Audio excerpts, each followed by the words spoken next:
at the bye week. The Tennessee Titans look like they're headed towards another high draft pick, and I'm going to tell you what they should do in the first round on today's edition of Locked On Titans.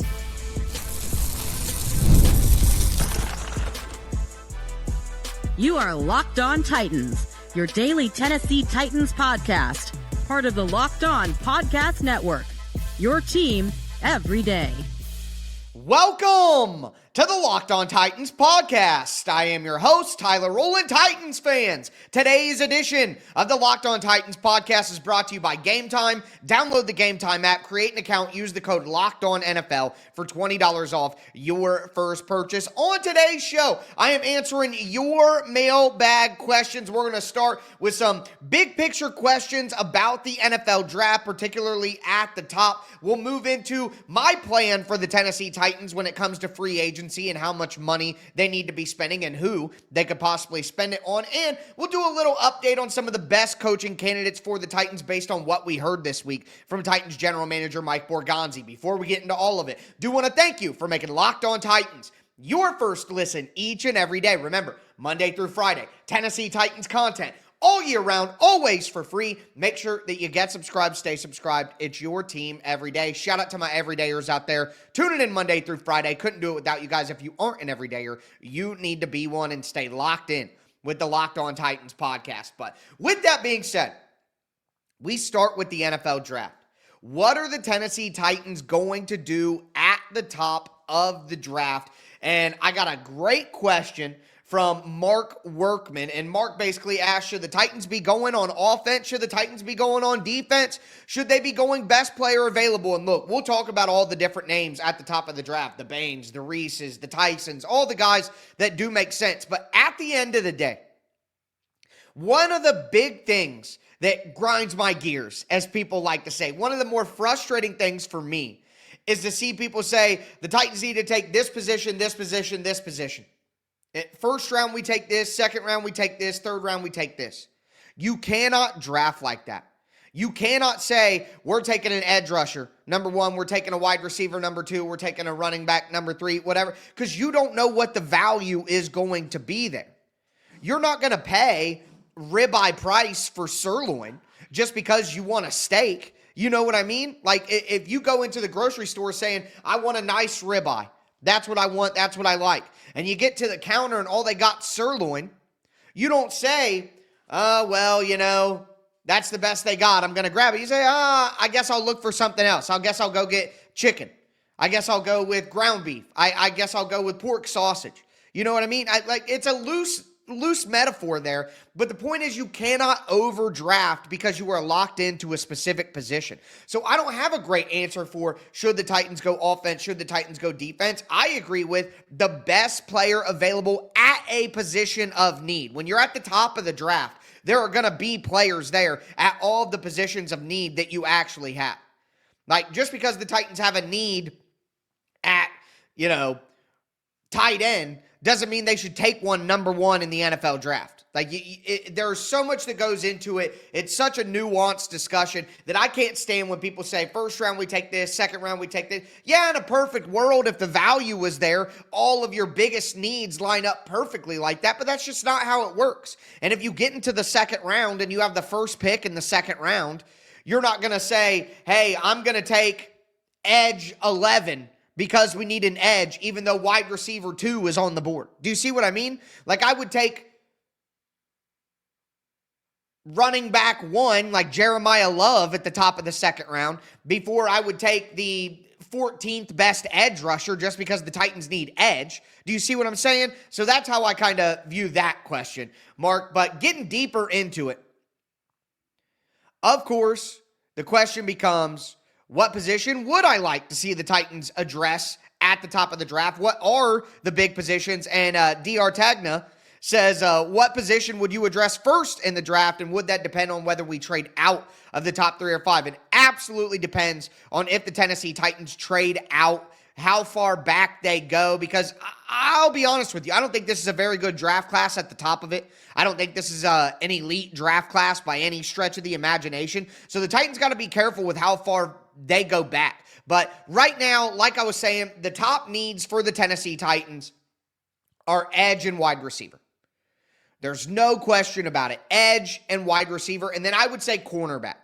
And when L'Jarius Sneed is eventually cut in the offseason, cornerback is going to be a no-doubter. So I would say edge, wide receiver, and cornerback are the top needs. But I don't really know if cornerback is a great position this year, especially when you're looking at the top of the draft. So for me, it's basically between edge and wide receiver at this point. That's kind of the only options that I think the Tennessee Titans realistically have when it comes to, which guy they're actually going to take. And that leads me to my next question. And it comes from Sebastian Greets. I think that's how to say your last name. Sebastian, my apologies if I got that wrong. But he says, if we get on the clock during the draft and these three players are on the board, who do you take? Rueben Bain Jr., the edge rusher out of Miami, Arvell Reese, the do-it-all front seven player out of Ohio State, or Jordyn Tyson, the skilled wide receiver out of Arizona State. Quite honestly, right now, I think I'd probably go Rueben Bain. The Titans need a dominant alpha edge rusher, and Bain is technically skilled. He's physical. He's aggressive. He sets the run or sets the edge against the run. Rueben Bain makes a ton of sense, and I've kind of been locked on him throughout the beginning of the college football season. He's just been so good. But there are some concerns with Rueben Bain about his athleticism, about his arm length, about his height and size. Those are big questions there. Jordyn Tyson, the wide receiver out of Arizona State, 6'2", great speed, really improved as a contested catch guy this year. He looks like a do-it-all weapon. The Tennessee Titans could absolutely go there. I think that would make a ton of sense. And Arvell Reese is interesting, and got to give a shout-out to my guy Mark King. And Mark King asked, who is your dark horse pick for the Tennessee Titans at the top of the draft? And my dark horse pick is Arvell Reese. So Rueben Bain versus Arvell Reese is going to be the conversation. So if you guys aren't aware yet, you better buck up, because that's going to be the this or that of this draft for the Tennessee Titans. Rueben Bain is technically sound. He has pass rush moves. He has production at the highest level of college football. But again, he has some athletic traits concerns. Arvell Reese, on the other hand, is 6'4", long arms, 33-inch, going to have tremendous speed. Basically what you're talking about is Arvell Reese plays off-ball linebacker and he rushes the passer. He's the most productive pass rusher in college football right now. He's a freaking demon all over the field at all times, and a lot of people compare him to a guy like Micah Parsons, whereas Rueben Bain, a lot of people compare him to a guy like Jared Verse. So it's a question of, do you want the technically sound guy with limited traits, or do you want the super traitsy guy with freakish athleticism, also production at the highest level of college football, who maybe is more of a tweener? Arvell Reese from Ohio State may very well be the best player in this draft class. He may very well be the Tennessee Titans pick, but most people are focused on Bain and Tyson because those are the most high-profile names. Arvell Reese, not as well known coming into the season, but I think Reese is a legitimate option here for the Tennessee Titans, and one that I think they should be very, very interested. He won't be a dark horse by the time that we get to the offseason. That's what I can tell you for sure. So that's how I would answer that question about the NFL draft. Let me know who you guys think your favorite prospect for the Titans at the top of the draft is right now. Rueben Bain, again, would be my pick, but I think Arvell Reese, he's closing, and that might be the pick by the time it comes around. Do want to let you guys know that today's episode is brought to you by Mint Mobile. If you're still overpaying for wireless, it's time to stop saying yes and start saying no. At Mint Mobile, their favorite word is no. No contracts, no monthly bills, no overages, no hidden fees, no BS. I said yes to making the switch and getting premium wireless for just $15 a month. Mint makes it simple. All plans come with high-speed data and unlimited talk and text delivered on the nation's largest 5G network. You can even bring your own phone and keep your same number in contacts. Ready to say yes to saying no. I love that you're getting the same quality service you had before, but for a fraction of the price. The setup is super easy. You keep your number, and then you're running in minutes. Make the switch at mintmobile.com/LockedOnNFL. That's mintmobile.com/LockedOnNFL. Upfront payment of $45 required, equivalent to $15 a month. Limited time, new customers offer for the first 3 months only. Speeds may slow above 35 gigabytes on unlimited plan. Taxes and fees extra. See Mint Mobile for details. Today's episode is also brought to you by Game Time. Game Time is the best place to buy tickets, and now that the NFL season is officially halfway through, there's no better time than to be in the stadium surrounded by fans cheering on your team. But let's be honest, getting tickets can be a hassle between the queues, the login screens, prices jumping at checkout. It's frustrating, and that's why I use Game Time, the app that gives the advantage back to fans. Game Time is fast, easy, and backed by the Game Time guarantee. You'll always get 100% authentic tickets delivered on time and at the best price. Plus, all fees are included, so the price you see is the price that you pay. I pulled up Game Time recently, and in just a couple of taps, I saw amazing deals, and I'm talking about your favorite NFL games for as low as $100. Download the Game Time app, create an account, use the code LOCKEDONNFL for $20 off your first purchase. Terms apply. Again, that's promo code LOCKEDONNFL for $20 off. Swipe, tap, ticket, go. Download Game Time today.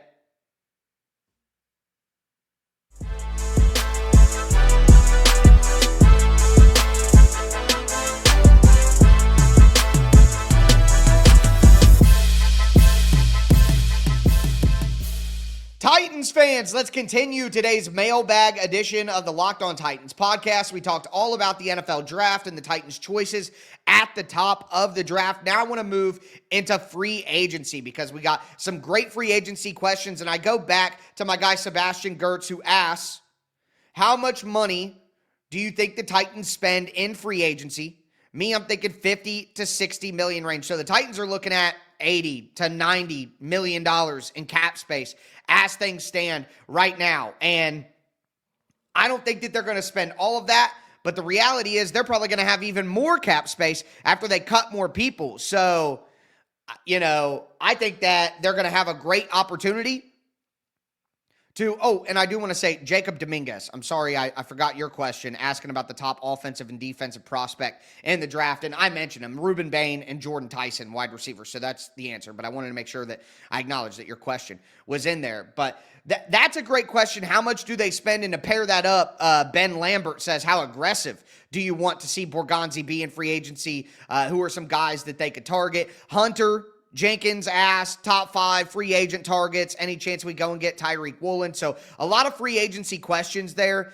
And here's the reality. I don't think that the Titans are going to be super, super aggressive in free agency. I just don't see it. And Mike Borgonzi talked about it in the press conference. He said, free agency is meant to supplement our roster. We don't want to go out there and be irresponsible, but I mean, the team has holes and we need to add some guys in certain spots. What the Titans did in free agency this year, I think is very indicative of how they're going to operate. They made one big move with Dan Moore, who they thought would be a key addition and a key piece at a key spot. Okay. They added, a mid-range guy with Cody Barton. They add a mid-range guy with Draymond Jones. They go for a mid-range option on the offensive line. They add little veterans here and there, like a Van Jefferson, Tyler Lockett, for example, Quandre Diggs, for example, Xavier Woods, for example. So I think that the Titans aren't going to be out there spending $1 million. $1 million is not a good example. Spending $500 million on guaranteed deals and getting guys in and being super aggressive. I don't think that's what the Titans want to do. I think they'll have one decent money free agent signing. I don't even think that might be as expensive as Dan Moore was this year. I don't think that they'll have a deal that big this year. I just don't see that from the Titans. I think that they're going to go with some value options, and they're also going to have one spot where they really address. The problem is, in my opinion, that's a bigger issue. is I don't think there are a lot of good free agents. I think this free agency class is terrible, if I'm honest with you. I don't see a lot of good options for the Titans. Look at some of their positions of need. Wide receiver. I mean, if you want to go get Alec Pierce, like a Dontavian Wicks, a Romeo Doubs, a Wan'Dale Robinson, I think those are all good guys at wide receiver. Dontavian Wicks is a restricted free agent. But if the Packers decide to keep Romeo Doubs, they have Jaden Reed, they have Christian Watson, who they gave an extension. They just drafted Matthew Golden. You know, that's 4 wide receivers right there. So I think that one of Dontavian Wicks and Romeo Doubs will be available. I think they would make sense. But again, do you really think about what you're saying here? Do you want to go out and pay $18 million a year? $15 million a year for Romeo Doubs? Do you think that solves the problems? You know, I don't know. I would rather, if the Titans are that desperate for wide receiver, I would rather take Jordyn Tyson, Mekhi Lemon out of USC, Cornell Tate out of Ohio State. I would rather just get one of those guys and go with Alec Iomanor, Chim Dike, and your drafted first-round rookie wide receiver, and then get another, Van Jefferson type veteran signing of that kind. That I would rather go that route than to pay that much money to Romeo Doubs, or Wan'Dale Robinson. So I don't really see that. Then you go to edge rusher, and AJ Epinesa from Buffalo, I think that would be an interesting fit. I think I could see that. Sam Williams from Dallas. Odafe Owe, who just got traded to the Chargers. I'm guessing that the Chargers will extend him and bring him back after trading for him from Buffalo. But Owe is a guy who I think would have a tremendous impact on Femi Oladipo. They're not similar, I would say, but Odafe Owe needed a ton of development when he was coming out of college. I think he went to Penn State, right? He was a super traitsy guy, had good explosiveness, speed, size, length, all that, but really needed technical refinement. So maybe he would be a good impact on Femi Oladipo. I think that would make sense. And then if you have Odafe Owe, Femi Oladipo in year 2, and then you draft another edge rusher in the first 3 rounds of the draft, that could be a pretty decent trio. It would be young, 2 young players, but that's kind of what you want from the Titans. I think those names make sense, but the pickings aren't great. And here's one other thing to consider. We don't know who the next Tennessee Titans coach is going to be. So it's hard telling what system exactly the Titans are going to be looking to fit here with new players. So that'll be interesting there. But those are the names that I think that I would be most interested in. John Martin also asked, do you think a better veteran backup? Oh, let me say this before I move on. My one big splash signing that I think the Tennessee Titans could actually make is on the offensive line. Wyatt Teller from the Cleveland Browns. He's in his 30s. He's 30, going to be 31 years old, so a little bit older of a player, but I think he would make a ton of sense as an interior offensive lineman to fill that right guard spot. And I think if you gave Wyatt Teller a 2-year contract, you could have your offensive line with Dan Moore, Peter Skoronski.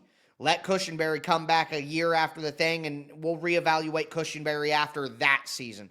Wyatt Teller at right guard, J.C. Latham at right tackle. I think you have a solid offensive line group for the next 2 years together, and then you can, of course, evaluate Lloyd Cushenberry, and you would hope that a guy like Jackson Slater might be able to take over for Lloyd Cushenberry and have an internal answer for center after 2026. That would be kind of my plan as we see Cushenberry in 2026 with Jackson Slater competing with him, and then go from there. If it's time to move on from Cushenberry during the season, you slide Slater in there, you cut Cush after the year, you're good to go. You have your plan. If Cushenberry is good, then you have your group. You know what I mean? So I think Wyatt Teller on the offensive line at guard could be a really good option for the Tennessee Titans. They're one big money signing. They spend about, $10 to $13 there. That could be it. So I don't think the Titans are going to be overly splashy, but John Martin says, do you think a better veteran backup could help Cam's growth at QB?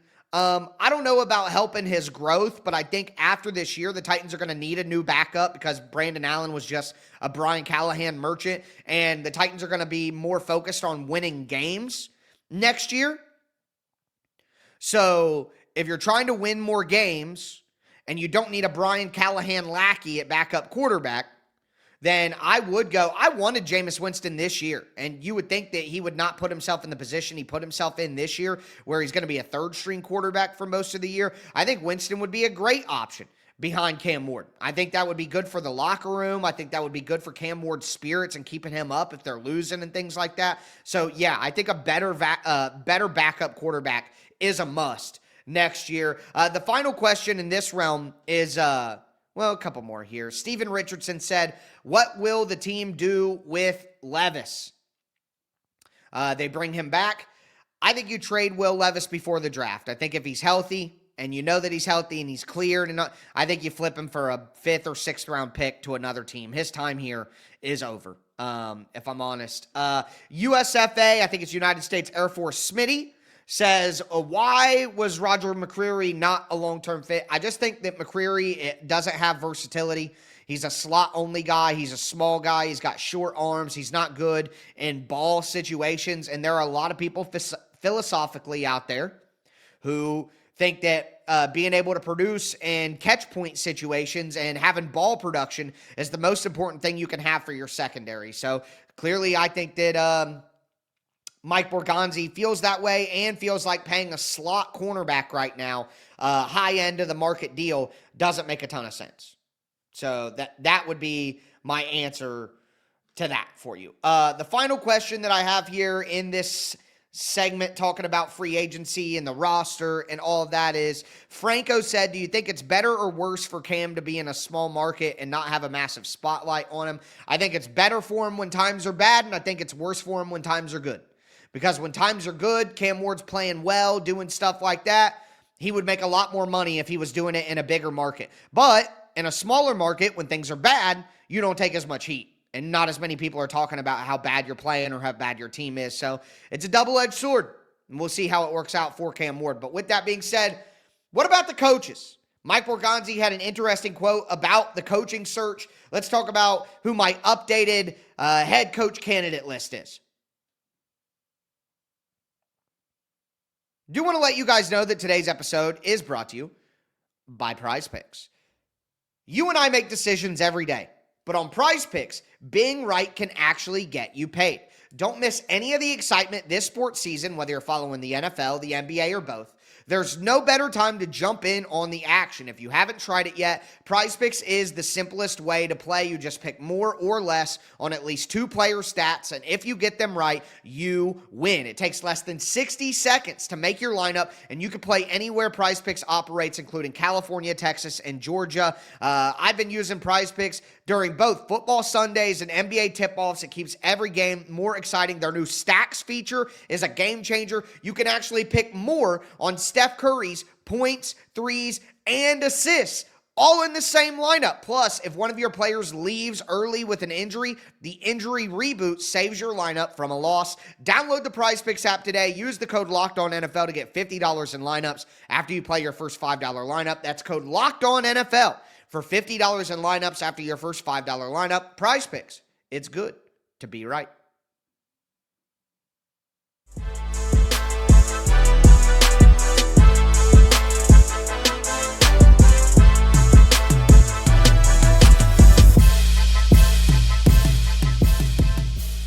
Titans fans, let's cap off today's edition of the Locked On Titans podcast. Mailbag episode answering your guys' questions. We talked draft. We talked free agency. Now it's time to talk about the other third most important thing or biggest thing for the Titans moving forward, and it's the coaching search. And remember, Mike Borgonzi said at his press conference on Wednesday, the Titans want a leader. He doesn't care if it's offense or defense. He knows, like I know, the Tennessee Titans need a culture setter. They need a leader in the building right now more than ever. And I thought there was a good question here on developing players. My guy Nick Bradley says, my question is, do you feel confident in this staff to develop these players, especially the ones on offense right now? Because I think during his press conference, he said he believes, talking about Mike Borgonzi, that these people can develop players. So what's your take? Wipe them clean or keep them? Nick, I got to tell you, I think that is Mike Borgonzi being nice. He's saying they can work with these individual players. They can support these individual players. And I think it's fair to say that the Titans' current coaching staff, while being terrible on game day, they're not good at play calling. They're not good at game management situations. They're not good at, strategy and things like that. This coaching staff is not good, especially on offense. Denard Wilson, Bones Fossil, give them their credit. They're kind of absolved of the nonsense of the other coaches at this point for me. But especially the offensive coaches, I think that they're capable of developing players, teaching the correct route running technique, teaching footwork and mechanics to Cam Ward, teaching blocking technique and how to do things. I think they're capable of individual player development. I just think they're terrible on game day. They're not good play callers, play designers. Like I said, strategy, game management, decision making. I think that's where this coaching staff is terrible. And I think leadership, leading the locker room, creating a culture, all of that different stuff, that's where this coaching staff has fallen short, is in-game management and then locker room leadership. The individual technique of developing players, I don't think is terrible. I don't think so. In that sense, Mike Borgonzi could be given truth serum and say, well, I do think these guys are capable of developing these players. I just don't think they're capable of winning with these players. So with that in mind, Nick, don't trick yourself, man. They are cleaning house after the year. You're going to have a brand new coaching staff next year. Maybe Bones Fossil is back. And that leads to the final question. Christian says, the most important question is who will be our head coach? We have a 9-game sample size. Who are or aren't your favorites so far? Have they changed? I wouldn't really say they've changed much, if I'm honest with you. I think you want leadership first and foremost. And I think there are plenty of guys who check that box. And then for me, I want some schematic advantage. I want you to know your scheme stuff. So when you look at those two qualifications, experience, Mike McCarthy. I will continue to talk about Mike McCarthy. I think he's a great option for the Tennessee Titans. He's going to establish a culture. He's been a part of culture. He got the Green Bay Packers to a Super Bowl championship. He got the Dallas Cowboys to 3 straight 12-win seasons. He's had multiple top 5 offenses in his career, so he gives you experience, leadership, and has built multiple programs while also giving you some schematic and quarterback advantages, which I think help Cam Ward. So I love that as an option. Robert Saleh, the defensive coordinator from the San Francisco 49ers, culture setter to the max. He is a galvanizing guy who will motivate his players, get max buy-in from his players. Love Robert Saleh as an option. Plus, you get the schematic stuff of the defense. The Jets used to have an awesome defense. Once they fired Robert Saleh last year, 5 games in, their defense has never been the same. San Francisco barely has any of their stars on defense. Their defense is still pretty good. People want to play for Robert Saleh. Now, the problem with that is he's a defensive guy. So, will he hire a good enough offensive coordinator? And when that offensive coordinator does do well, will he just be hired away as a head coach somewhere else? See, I would like, as I've talked about, Robert Saleh, and if the Dolphins fire Mike McDaniel, McDaniel has a San Francisco connection, Robert Saleh and Mike McDaniel together as a pairing with Saleh as the head coach and defensive play caller and Mike McDaniel as the offensive coordinator. That pairing to me is my number 2 preferred pairing preferred option outside of Mike McCarthy, number 1. I think Cliff Kingsbury is still a great option because the scheme rating is at 100, and what he did for Jayden Daniels and has done for Jayden Daniels, I think he could get the best out of Cam Ward. But there have been questions about whether Cliff Kingsbury is a leader of men. Can he establish a culture? Is he a little too player-friendly to really get the best out of guys? I think that's a fair question. Matt Nagy has experience, but he's a guy who I don't think he could set the culture, even though he has some scheme and offensive stuff and has the Kansas City connection to Mike Borgonzi. Arthur Smith has been mentioned. Again, I just don't like the culture that he sets. What he does in Pittsburgh with his personnel deployment, his biggest plays of the game, not having your best players out there, all this foo-foo fancy stuff. What we saw from Mike McCoy in this last game against the Chargers with the Wildcat and the schemed up screens, and Arthur Smith is a guy who thinks he is smarter than everybody else, and he is going to outsmart everybody, even though he is not capable of that. I have no interest in Arthur Smith at all, even though I think he could set a culture. It's just schematically on offense, he's a disaster. Don't trust him. Brian Flores is kind of a knockoff version of Robert Saleh. In my opinion, he could set a culture. He has defensive scheme capabilities. You want to go with guys without that leadership and experience. Maybe they prove that they have that in the interviews, but you can't prove that right now. Joe Brady, the offensive coordinator from the Bills. Jesse Minter, the defensive coordinator from the Chargers. Josh Glizzard, the offensive coordinator from the Buccaneers. Clint Kubiak, the offensive coordinator from the Seattle Seahawks, I think is going to be a hot candidate and a hot name as well. Maybe you get young Kubiak, who has seen his father do it, but that feels a little bit like Brian Callahan, in my opinion. So, again, I think there's two different buckets, guys with experience, guys without head coaching experience. I think it's more likely the Titans go with a guy with head coaching experience, and I think guys who have proven that they can set a culture, like Mike McCarthy, Robert Saleh, and Brian Flores, make a ton of sense for the Titans as well. But with that being said, that's going to do it for me today, folks. As always, I am your host, Tyler Rowland, and this was Locked On Titans.